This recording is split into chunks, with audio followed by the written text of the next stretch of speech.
Kembali ke channel Case Close di edisi ke-80 hari ini. Tim Case Close mengundang dua narasumber anak muda Bali dalam kaitan hiruk pikuknya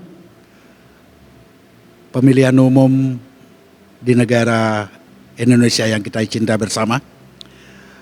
Pada hari ini Case Close mengundang dua narasumber muda, anak muda yang akan tampil di panggung politik dari dua partai yang berbeda, mempunyai usia yang hampir-hampir sepantaran, yang jelas belum pernah mengenyam di legislatif dan belum terkontaminasi oleh sistem pemerintahan yang sudah ada dan akan pernah ada. Dia adalah dari caleg muda Golkar, Imade Tommy Martana Putra SHMH. Selamat siang, Tom.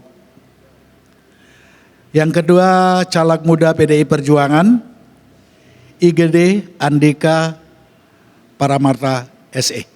Selamat siang. Terima kasih kalian sudah hadir di acara Case Close edisi ke-80 dengan tajuk atau judul Harapan Baru atau Musibah Baru.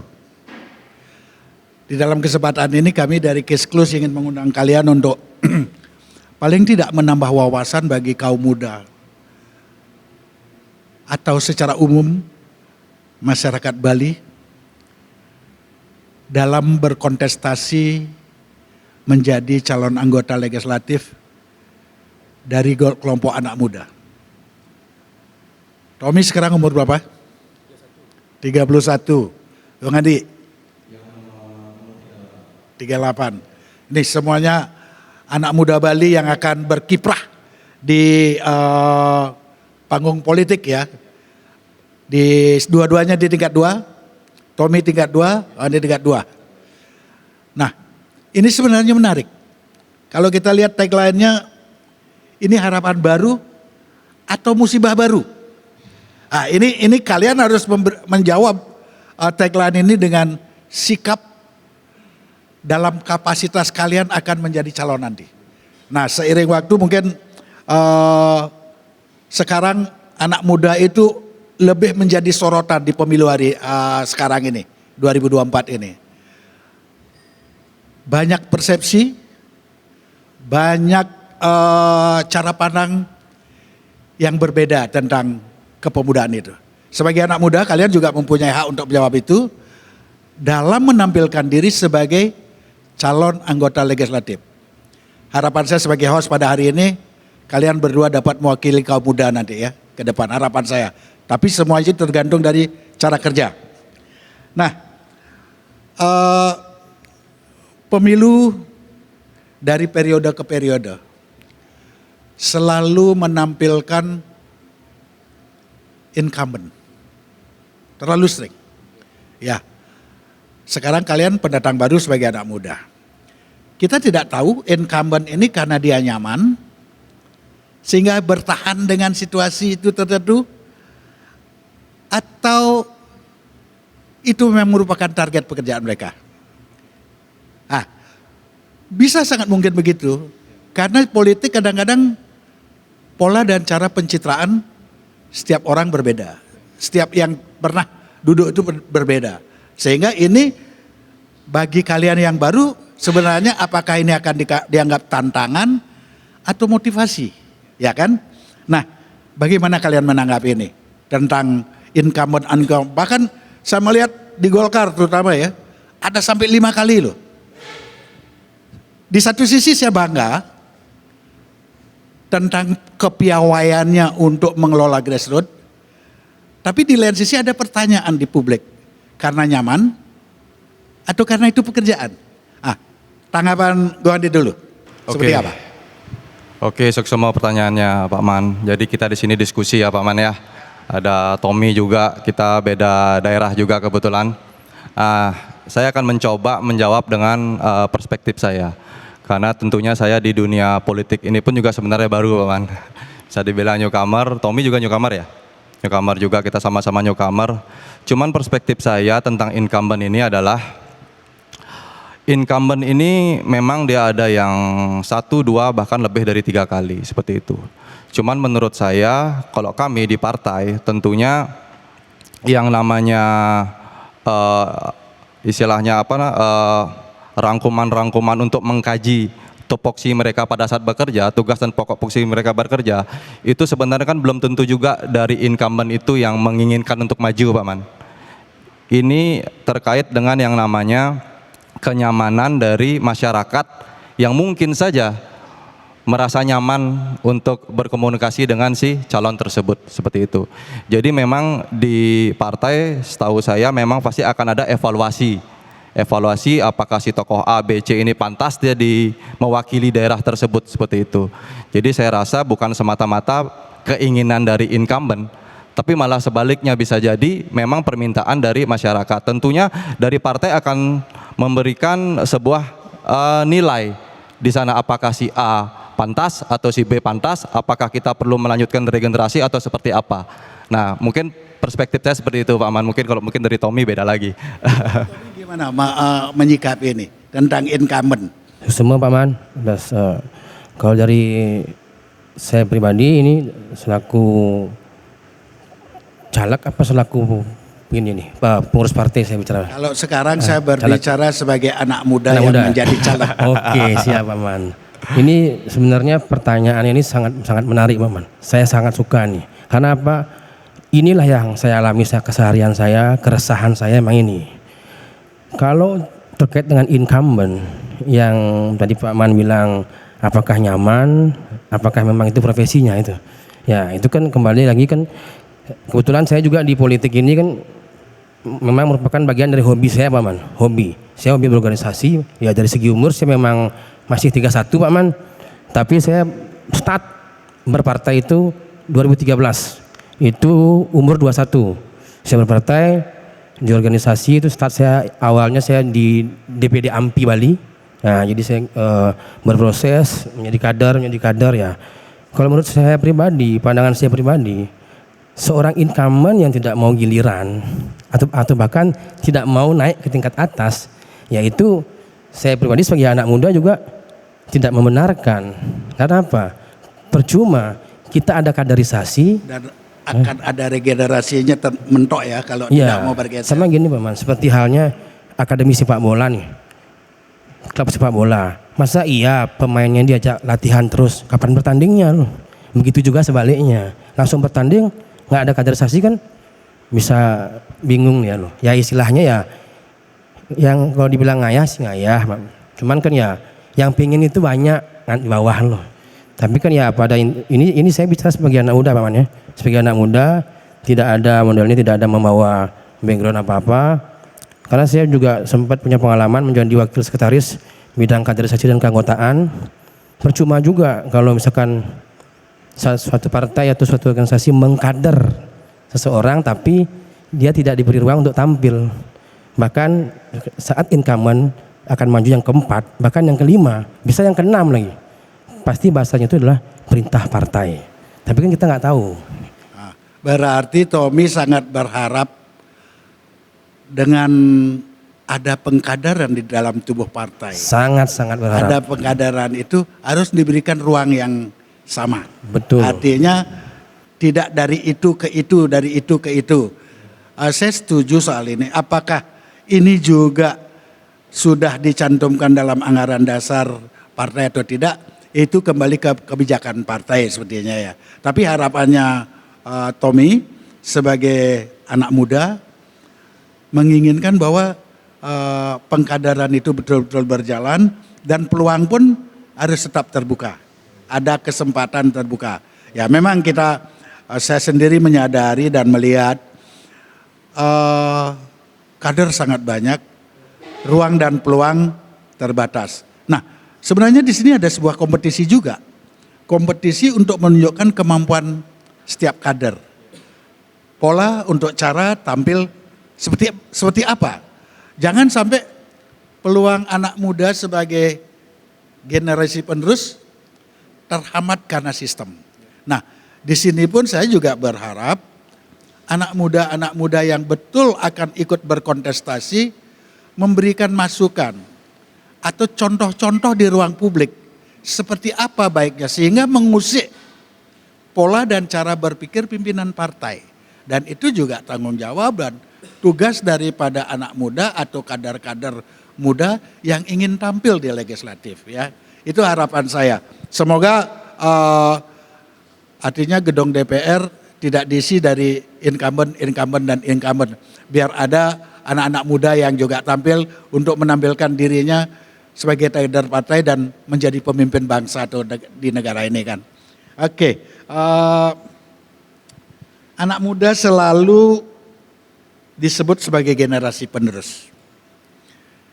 Saya tetap akan bertanya kepada calon legislatif muda ini. Nah, penerusnya seperti penerus-penerus seperti itu saja atau penerus yang membuat baik dengan inovasi kekinian? Seperti apa tanggapan Tommy sekarang dulu? Oke, terima kasih Pak Man. Kalau kita bicara penerus Pak Man ya, pastinya kan di setiap partai atau setiap organisasi itu kan sudah tahu masing-masing SDM-nya masing-masing. Contoh, saya sekarang dengan Kak Andi nih, modelnya saya bangga, senang, bahagia karena akhirnya udah mulai banyak anak-anak muda yang berani terjun ke politik, terutama dengan inovasi baru.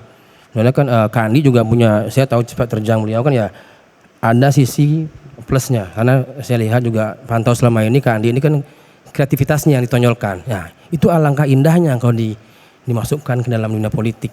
Karena bagi saya politik itu nggak bisa lepas dari kehidupan kita Pak Man. Karena apa? Perda, undang-undang itulah produk politik. Ya kebetulan saya orang hukum juga. Saya juniornya Pak Man di jenjang advokat ya.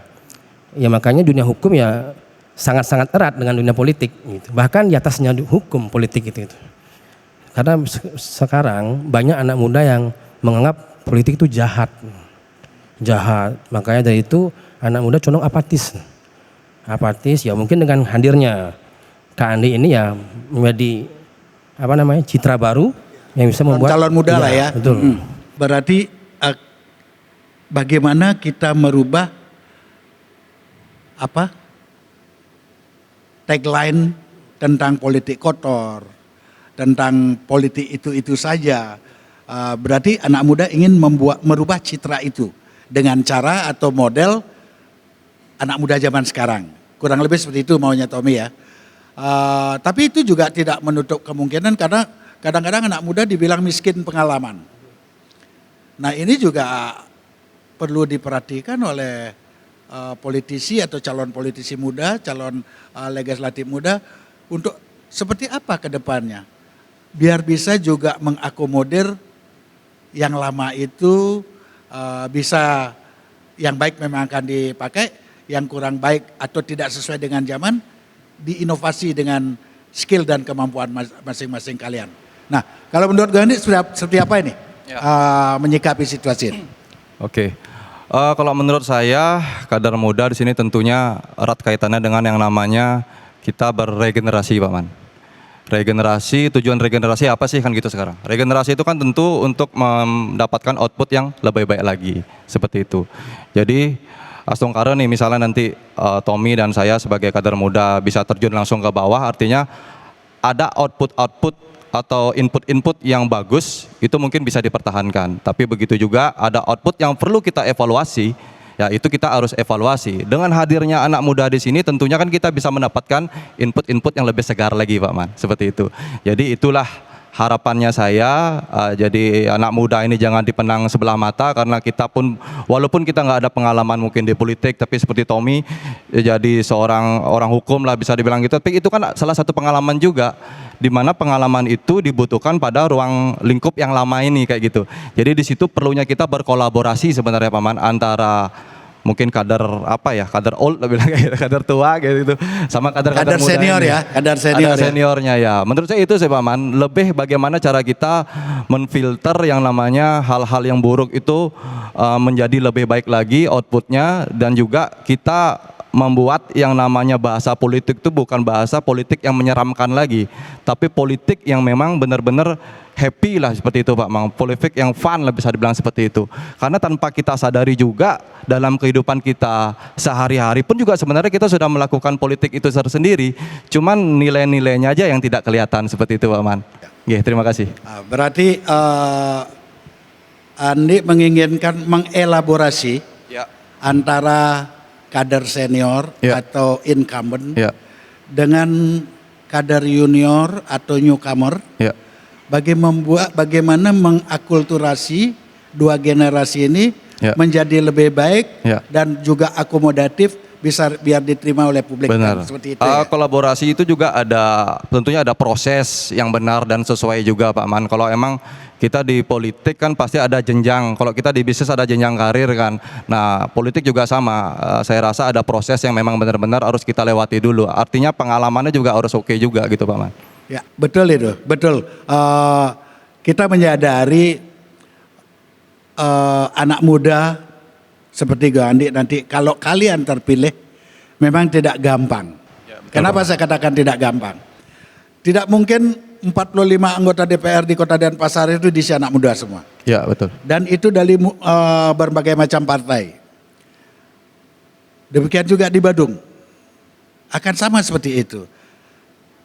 Harapan dan saran saya, bagaimana kalian tampil sebagai anak muda yang mampu memberikan citra baru bagi generasi terdahulu. Sehingga kalian sebagai calon muda, bila sudah duduk tadi, mampu memberikan sebuah ide inovasi yang bersifat inovatif untuk kebaikan partai dan lembaga itu. Itu sepertinya yang menjadi tantangan kalian ke depan. Karena betul. apa? Cara mensosialisasi bagi kalian pasti sudah terlalu jagau, lihai. Karena dunia sudah dipegang ya dengan handphone itu. Dengan kemampuan IT ini sebenarnya sangat luar biasa. Nah bagaimana kalian sebagai calon ini memanfaatkan ini secara maksimal untuk menjadi positif bagi kalangan pemilih muda. Karena ini tantangan loh. Sebelumnya saya melihat anak muda terlalu apatis terhadap politik. Dan ini tantangan bagi kalian sebagai anak muda yang maju ke legislatif, bagaimana merangsang calon-calon pemilih muda ini untuk proaktif dalam tanda kutip yang baik. Dan ini kalian punya tanggung jawab sebagai anak muda ya.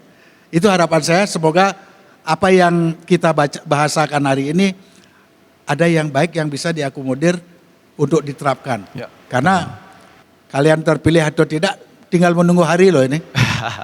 Sekarang pada tanggal 5 ya, tanggal 5 pada tanggal 6, tanggal 5 ya. Lagi 9 hari. Tanggal 5 lagi 9 hari. Sangat dekat. Nah, sudah ada role model yang kalian lihat dalam proses capres selama ini ya. Nah, kalian pun belajar dari proses itu, yang mana baik, yang mana tidak baik. Itu juga menjadi tuntunan. Semoga kalian mampu mengakomodir yang terbaik, khususnya untuk Bali ke depan yang lebih baik. Dan anak-anak muda Bali juga ke depan lebih baik. Ya, terus ini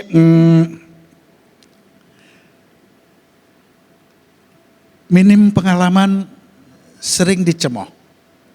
Ya, minim pengalaman mungkin dianggap kurang.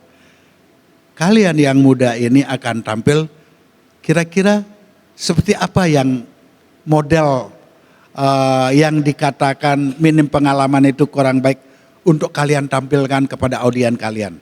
Seperti apa sih yang ingin dirubah oleh Andi sama Tommy untuk dapat menarik perhatian, untuk mendapat menjadi food getter yang baik bagi grassroots kalian.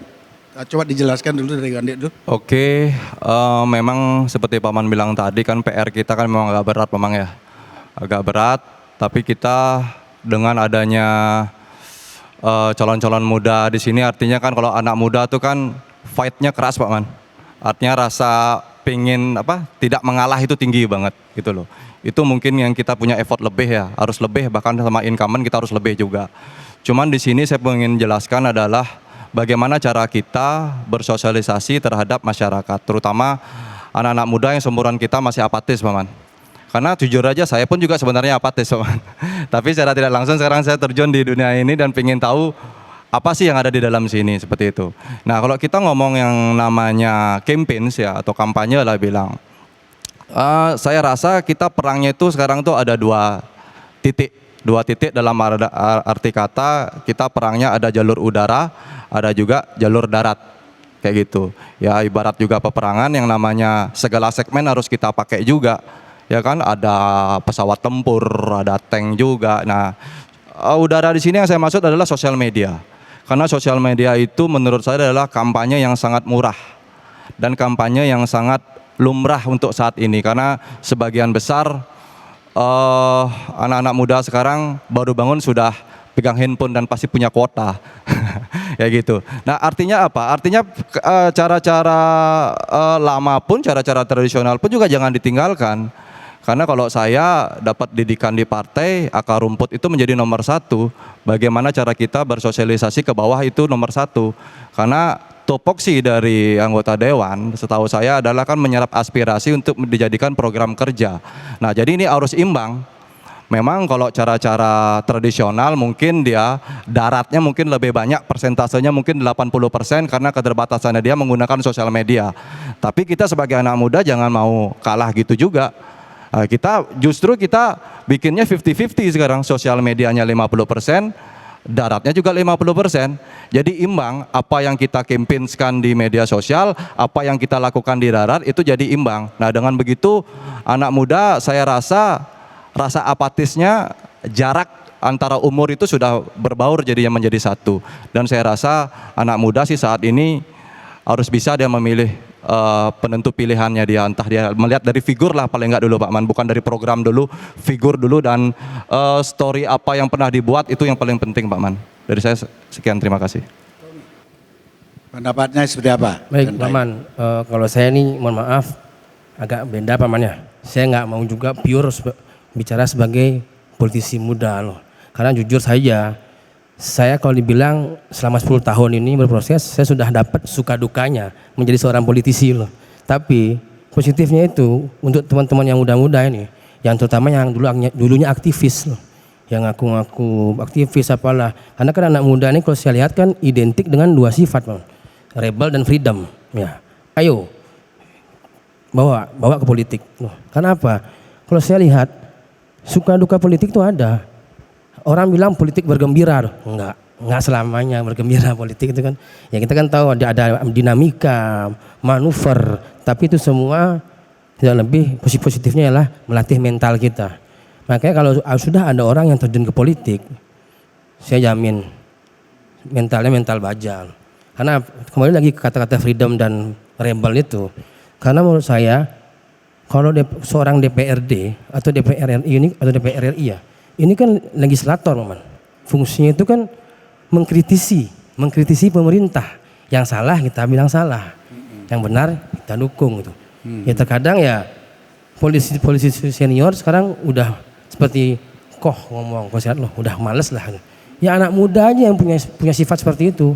Alangkah bagusnya, alangkah akuratnya kalau sifat itu kita tuangkan di politik, tapi dalam tanda kutip tetap beretika. Itu dan oke, terkait tentang kampanye tadi media sosial. Kalau media sosial itu menurut saya itu tergantung Maman, itu pisau bermata dua. Kalau saya lihat, saya itu mempelajari seiring dengan proses loh. Karena apa? Kalau positifnya itu ya kita bisa membranding diri dengan cara murah. Negatifnya ada juga loh. Lawan bisa gampang mengintip kita. Contoh, wah si Tommy masuk tuh di titik itu, wah dia termonitor nih dengan si A. Ya, seperti secara nggak langsung lawan kita tahu, luncurlah dia.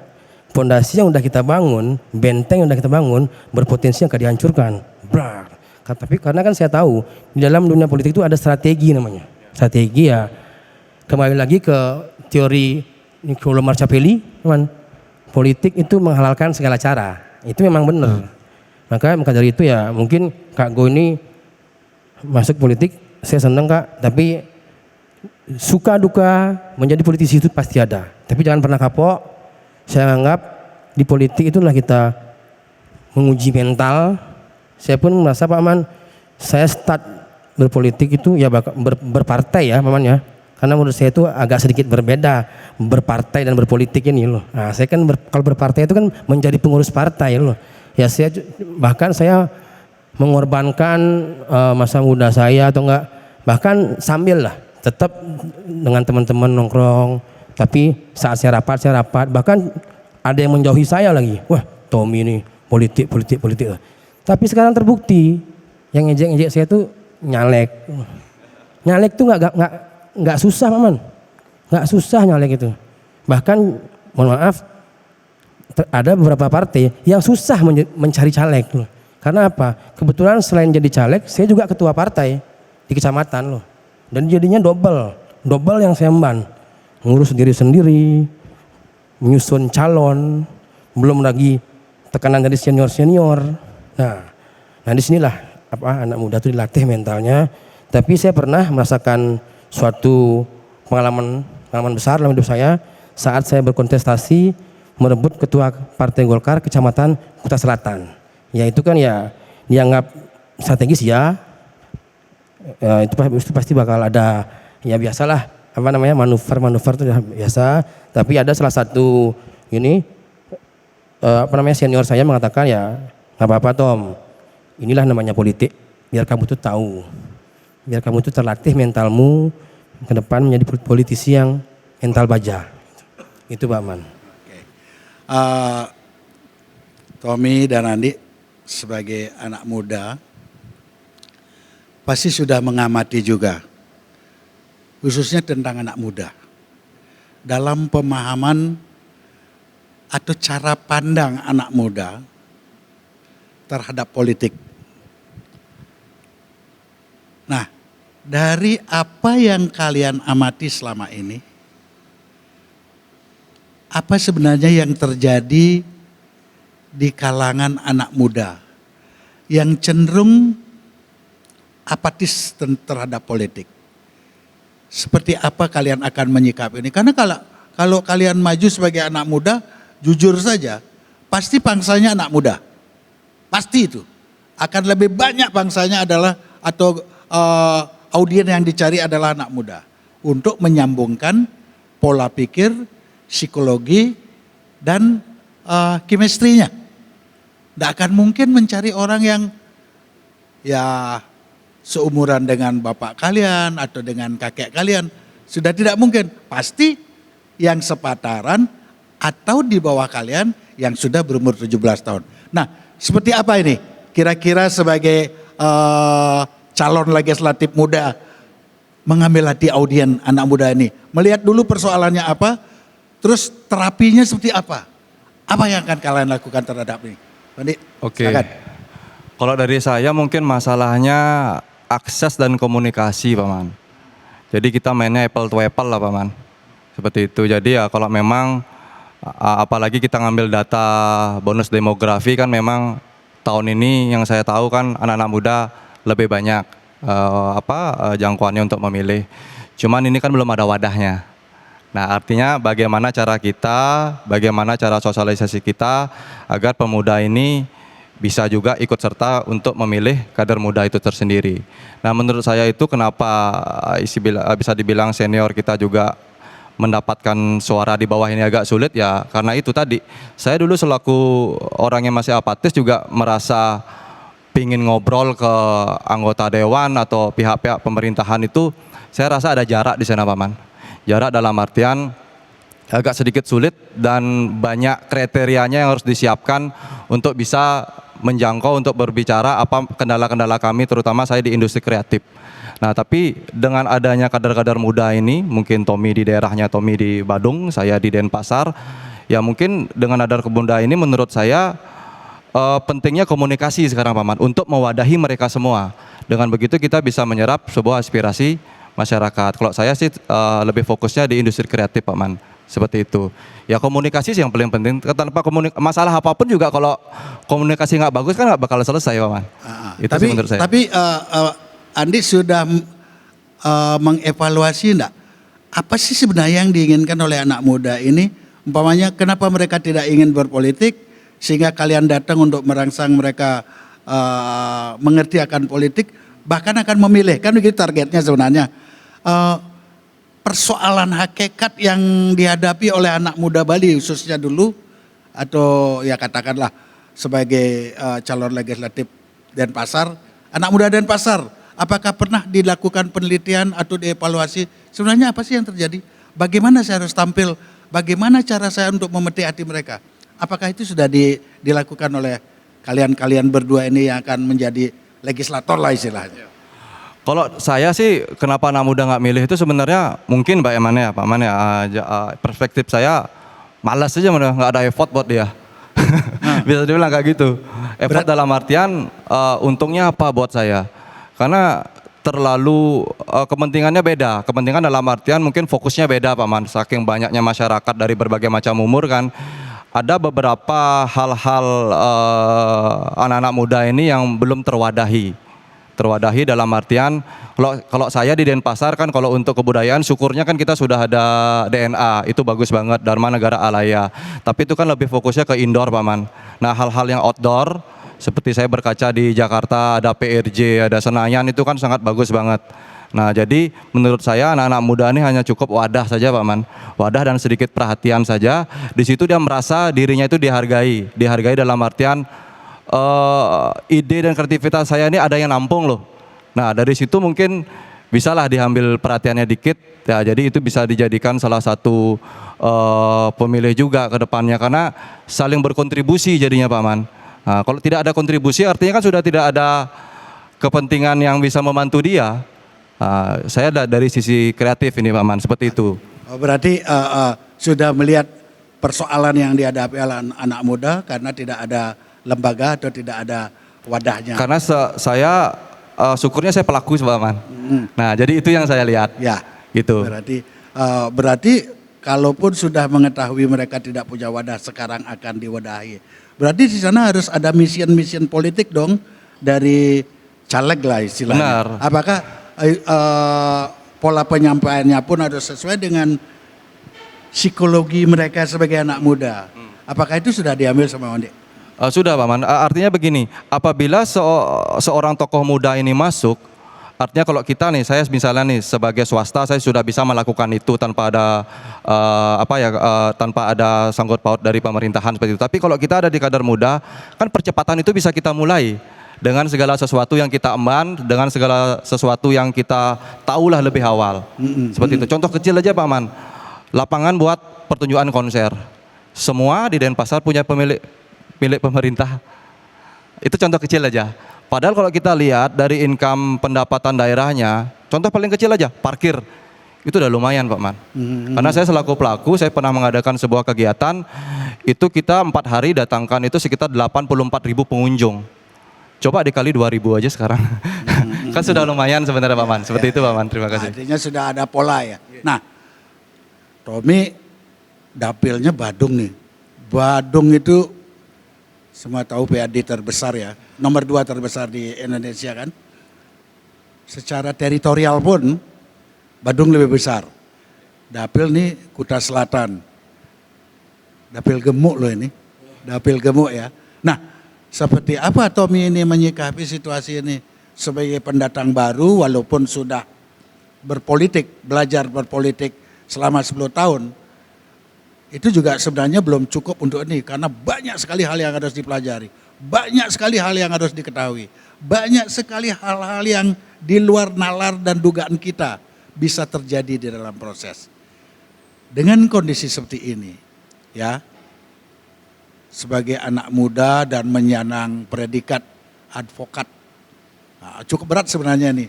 Dan dibilang berat-berat, tapi dibilang menguntungkan, lebih menguntungkan. Kenapa? Legalize-nya kamu sudah punya, kamu sudah baca aturannya. Nah, bagaimana kamu menarik pangsa pasarmu, anak muda di Badung Selatan, di dapilmu, untuk bisa tertarik dengan Tommy Martana bukan karena struktur keluarga, tapi tampilan Tommy sebagai calon atau kandidat atau calon anggota legislatif Badung. Kiat apa? Untuk menarik anak muda ini, karena besar loh pangsanya nih. Oke, makasih Pak Man. Oke, yang pertama mungkin saya tanggapi dulu dari struktur keluarga paman ya. Struktur keluarga ya memang sih lingkaran saya itu semua berpolitik, tapi kalau dinasti secara linear itu tidak. Ayah saya Ini bicara dinasti nih. enggak, maksudnya langsung kan dinasti itu ada man, pasti ada. Dinasti itu ada memang ya. Elok sih memang tidak. Tapi kan tidak ada yang mengatur.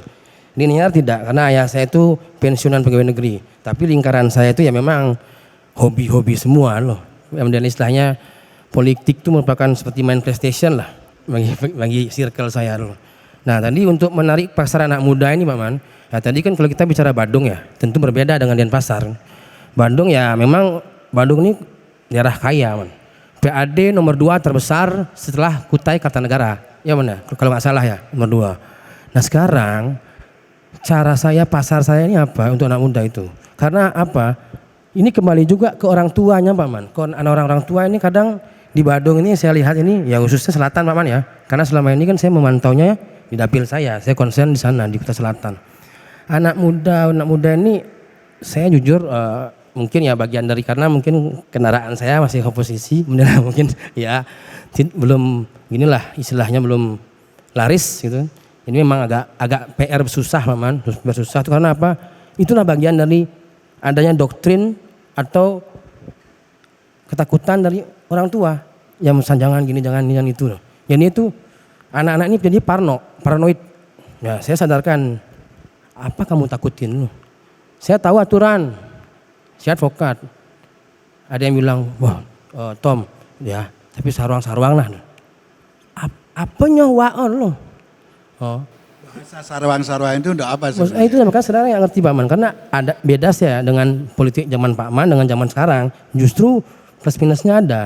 Kalau sekarang itu kan ya orang-orang itu condong ke tidak mau terlalu fanatik ke warna masyarakat lo. Dia seperti apa namanya? Mohon maaf.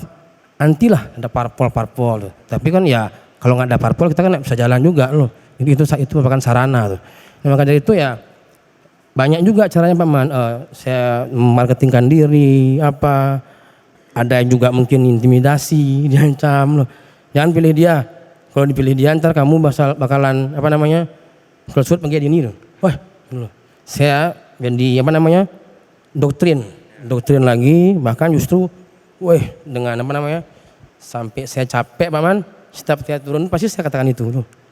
Dari mana aturannya bisa membuat Anda dipecat loh. Nah itu yang saya selalu tekankan, doktrinkan sebenarnya itu nggak ada, saya jamin nggak ada. Itu mungkin hanya hantu 5 tahunan loh. Nah itu yang saling saya tekankan saat saya turun, saat saya bertemu dengan teman-teman seumuran. Terus itu yang saya tekankan pertama. Karena apa? Saya juga berharap kepada yang tua-tua atau yang senior-senior janganlah adik-adik atau anak-anak bapak-bapak ibu-ibu ini ditakut-takuti loh. Karena apa? Semakin ditakut-takuti semakin parno dia masuk politik Pak Man. Semakinlah dia menganggap bahwa di stigma dia itu politik itu ngeri loh. Memang kalau ngeri sih memang iya, cuman seluruh bidang pun ada yang gini ngerinya. Suka duka pasti ada loh. Jadi ya itulah mindset anak muda itu ya apalagi kasihan dong anak muda yang sampai kuliah. Ada yang bahkan kuliah keluar Bali, merantau ke Jakarta, keluar negeri bahkan. Balik ke kampungnya, ditakut-takutin oleh politik-politik seperti itu loh. Yang belum terbukti faktanya akan terjadi loh. Nah itu yang saya tekankan pertama. Lalu saya bilang stop. Stop menjadi pengecut, stop bodoh loh. Ayo kita anak muda. Penerus putus kayak gini bahaya nih. Politik kita bisa bahaya. Terkotak-kotak loh. Jangan lihat warna loh. Jangan warna. Tapi memang sih saya background saya memang warna Pak Man. Kalau itu nggak bisa maju kan. Saya ketua partai juga. Tapi beda cara pendekatan karena anak muda beda. Anak muda nggak bisa kita turun itu dengan cara bawa ini partai saya ini nggak bisa. Saya pribadi nggak bisa. Dan yang paling penting paling simpel itu anak muda tuh saya selalu tekankan kalau saya terpilih tanpa sekat pasti. Kapan lagi kamu punya anggota dewan yang tinggal telepon di Jen Tom, yang kira ini ada masalah di ini pun, apa, nih, gini bocor banjir, oh ya, coba nanti usul kancang lah, kapan lagi, itu kan sama aja Pak Man, cuman beda di bahasa, beda di etika loh.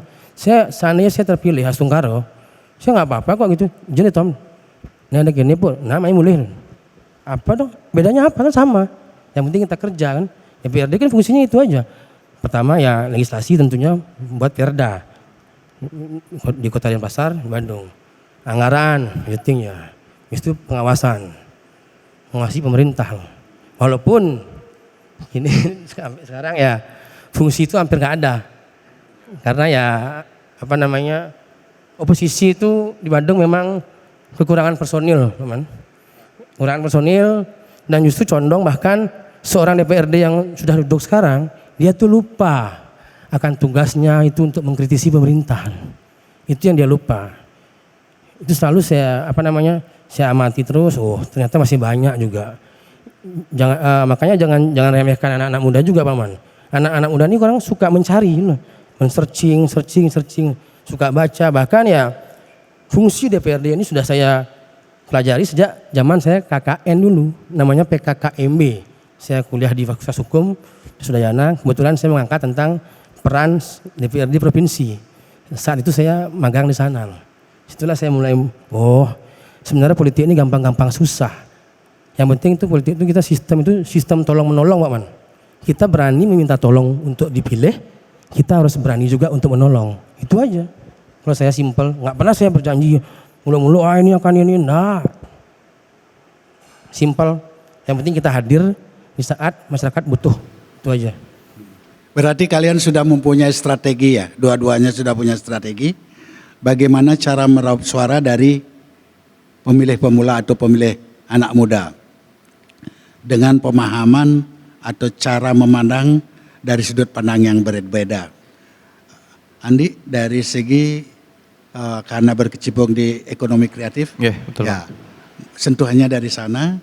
Kalau saya lihat, Tommy lebih menyentuh grassroots langsung dan sifatnya komunikatif. Semuanya, dua-duanya mempunyai keunggulan ya. Terus saya juga dulu pernah berpartai ya. Curhat. Pernah berpartai gitu. Ada satu hal yang kalian sebagai anak muda dengan partai berbeda, tapi atmosfernya saya lihat hampir sama, ya, baik Golkar maupun PDI Perjuangan. Ini sebenarnya saya pesankan kepada kalian sebagai motivasi dan tantangan. Tidak setiap anak muda kader partai mempunyai peluang seperti bahasan Tommy tadi, ya. Ini harus dimulai dari kalian. Semoga ini harapan saya dari hati saya yang paling dalam, kalian berhasil memperoleh suara yang memadai untuk duduk di legislatif, ya. Sehingga saya berharap kalian juga mampu membuat pencerahan dan perubahan ke dalam tubuh partai. Kadang-kadang di sana ada egosentris. Tidak boleh ditutupin, ya. Tidak boleh ditutupin. Menggeser posisi caleg itu pun setengah mati sebenarnya. Ini harus kita bahas. Karena ini pendidikan politik untuk kita semua. Ya karena sudah saya bilang tadi, saya pernah ikut belajar politik gitu loh. Sehingga hal ini ingin saya sampaikan kepada kalian, calon-calon muda ini, setelah berproses ini, kalaupun gagal jangan patah harang ya, itu harapan saya. Kalau memang ingin betul-betul totally di politik ya belajar terus. Kadang-kadang mempengaruhi, setelah di dewan pun akan terjadi tarik-menarik. Tidak sepenuhnya, kadang-kadang ego daripada senior-senior kalian itu akan tinggi. Karena mereka akan selalu, ini zaman saya gitu. Yang kalau sudah ngomong, pokoknya tidak pernah ada bunga di sana. Pokoknya gitu. Nah, ini adalah tantangan kalian untuk memperbaiki sistem ini. Bagaimana caranya kalian untuk kalian bisa dihargai sebagai anak muda, mempunyai visi berpikir yang lebih baik demi partai lebih baik, demi pendidikan masyarakat yang lebih baik. Ini sebenarnya tugasnya kepada kalian berdua. Semoga kalian mampu, jangan nucenik udah maju ya. Banyak bahasa yang begitu dulu. Dan calon ini banyak sekali loh. Dan banyak, apalagi di Badung banyak sebenarnya. Nah, untuk menciptakan ruang kalian ini kan susah, tidak gampang. Saya sangat tahu ini, tidak gampang. Masuk untuk proses, mohon maaf aja nih, untuk menjadi caleg sekarang, dapat nomor sekarang ini tidak gampang. Dibutuhkan hal lebih, dalam tanda kutip. Lebih dalam komunikasi, lebih dalam knowledge, dan lebih dalam menciptakan atau menampilkan diri yang baik. Semoga kalian juga paham ini dan nanti kalian mampu bagaimana kisi-kisi dengan senior-senior kalian untuk bisa menerima pendapat kalian yang betul ada di masyarakat untuk di anak muda, untuk diakomodir dan dipakai dalam membuat sebuah keputusan dalam memedomi partai itu sendiri. Andi untuk PDI, mungkin Tommy untuk Golkar. Semoga ini menjadi ini. Nah, saya kayaknya waktu juga cukup membatasi kita. Saya menanyakan karena pertanyaan sebelumnya udah terangkum kok apa yang kalian mau lakukan. Pertanyaan terakhir saya ini setelah saya menyampaikan bagaimana kalian akan mempengaruhi struktur di dalam tubuh partai atau pengurus partai dalam rekrutmen terhadap ini, dengan pertanyaan yang sama dan terakhir ini, tapi bukan ini pertemuan terakhir. Kita bisa bertemu di lain kesempatan untuk berdiskusi soal politik. Karena saya tidak mau berbicara pilpres di sini, kurang relevan. Saya ingin berbicara kalian dulu ya. Apa sih harapan kalian untuk masa depan Bali? Terus apa harapan kalian untuk anak muda di Bali agar aktif berpolitik dan menjadikan tunas-tunas muda baru untuk menyongsong masa kepemimpinan di era kalian nanti? Seperti apa harapan kalian? Tommy dulu deh. Baik, makasih Maman. Yang pertama kan apa harapan saya terhadap Bali itu ya. Ya mungkin kalau dibilang terlalu global ya Bali Maman ya. Bali ya nggak muluk-muluk Maman. Sebenarnya Bali saya udah bagus ya. Harapan saya ke depan ya umumnya itu ya tentu ya biar lebih baik dan juga Bali jangan sampai meninggalkan budaya-budayanya. Itu budayanya ya jangan, apalagi sekarang terutama di selatan daerah saya ini kan sudah mulai macet Maman. Macet apa itu ya. Itulah tantangan pemerintah juga untuk mencari solusi. Kenapa? Jalur-jalur tikus semua udah macet. Jangan sampai, terutama maaf namanya, ini kan saya bicara pariwisata namanya, karena kebetulan daerah saya daerah pariwisata itu yang saya memang sehari-hari saya amati ya. Itu tantangan Bali, karena jangan sampai wisatawan itu enggan lagi ke Bali karena macetan yang cenderung bahkan hampir seperti Jakarta itu yang harus kita gini ya. Karena Bali sempit ya, bedalah dengan pulau atau daerah yang lainnya. Itu mungkin harapan saya pribadi untuk Bali, dan itu dari segi pariwisata. Tapi dari segi peran anak muda ya dalam berpolitik ya, itu sebenarnya harapan saya itu ya kalau bisa jangan ada yang apatis ada politik. Apa itu? Jadi makanya kita harus setiap organisasi itu harus galakkan anak muda berorganisasi Maman. Organisasi itu apa kan banyak, ada organisasi ya, ada yang Seketruno, ada juga organisasi kepemudaan. Ya kebetulan saya juga ketua KNPI Badung.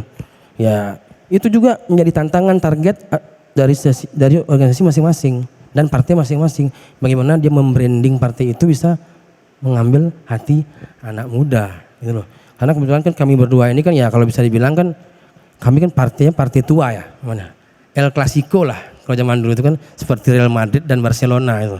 Tapi ya sekarang ya kami berdua sih memang agak sedikit lebih ringan Pak Man untuk memarketing itu, terutama di daerah-daerah tradisional yang ada di Bali. Jadi kalau enggak ya istilahnya mohon maaf, enggak pernah saya dengar orang bilang tuh selain warna dua warna ini kan apa?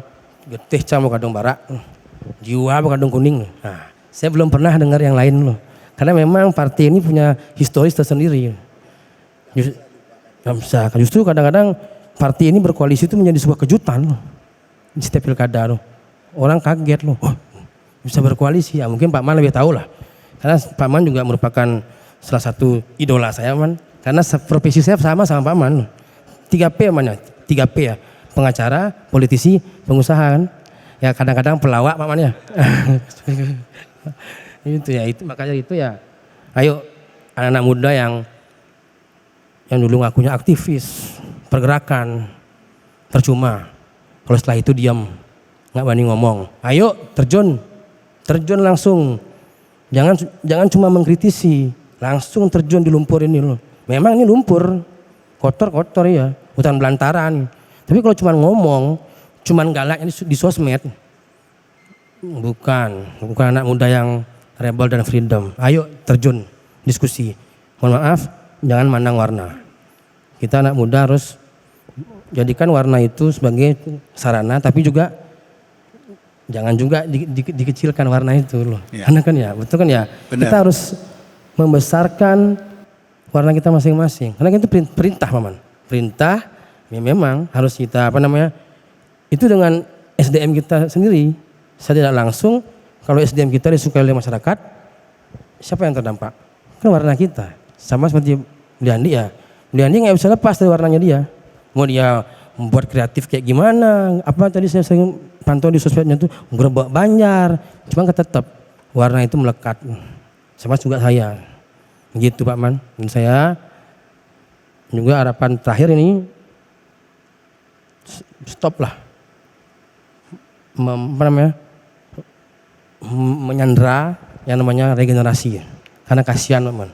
Banyak kader-kader yang semangat mengkaderisasi dirinya. Itulah yang saya katakan tadi, kalau kalian sudah nanti mampu menjadi salah satu contoh maju, nah bagaimana kalian menjadi inspiration atau inspirasi, role model untuk di tubuh partai dan senior-senior. Tugas berat ini sebenarnya, ya. Semoga aja mampu, mampu. Pak Man nanya, saya sebagai seandainya saya jadi ketua partai itu, saya akan buat istilah itu aturan. Kan bisa, kenapa tidak? Kenapa tidak? Belajarlah dari hal yang positif dan negatif untuk menjadi yang lebih baik. Kan itu harapannya. Kan itu Om, kira-kira begitu ya. Pokoknya pada inti gini Paman, percuma kita bertanding terus, kita latihan terus.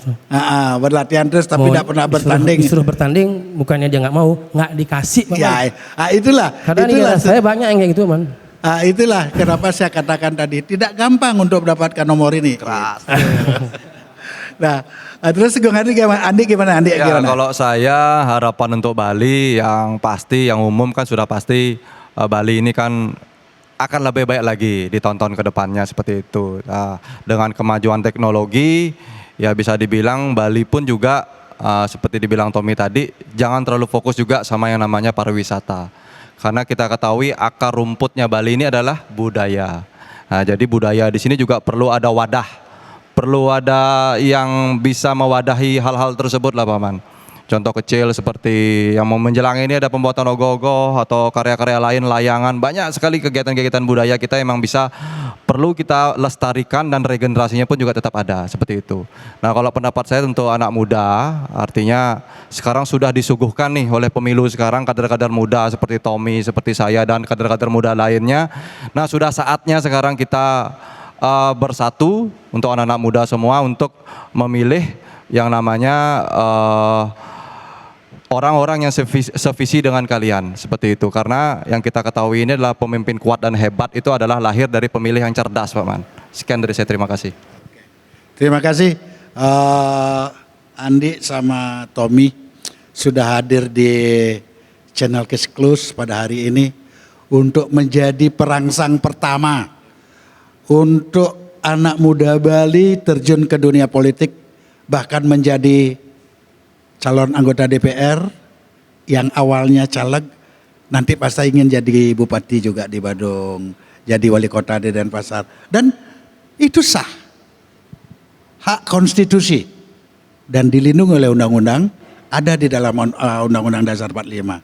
Semoga pertemuan pada hari ini menjadi titian awal untuk sebuah suksesnya kalian berdua dari partai yang berbeda, Tapi dari kelompok usia yang hampir setara, harapan saya menjadi orang yang terpilih. Semoga juga Case Close tetap berjaya selamanya untuk menampilkan calon-calon muda ke depan. Saya tutup dengan Pramesandi. Om Santi Santi Santi Om.